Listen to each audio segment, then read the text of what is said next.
ሐሳብ የለውጥ ኃይል ነው። ምሁራን የለውጥ ወኪል ናቸው። ውክልናቸውን በወጉ የማይወጡ ከሆነ ውክልናውን በወጉ እንደማይወጣ የህዝብ ተመራጭ ማለት ናቸው። ኢንተሌክቹዋል ሊደርስ ከረንሲያቸው ሐሳብ ነው። የሚገበያዩበት ከረንሲ ሐሳብ ነው። ያንን ከረንሲ በደንብ የማያቅ ኢንተሌክቹዋል ሊደር መሪ ነኝ ቢልም ያሻውን ማሳካት አይችልም።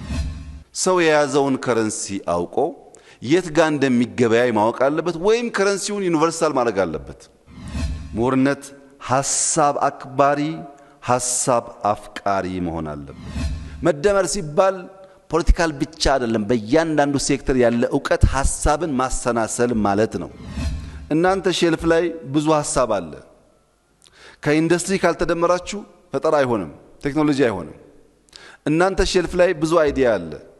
ከአርሶ አደር ማሳ ካልተዋሃዳችሁ ቴክኖሎጂ አይሆንም፣ ፕሮዳክቲቪቲን አያፋጥንም፣ አያባዛም። ምሁር ማን ነው?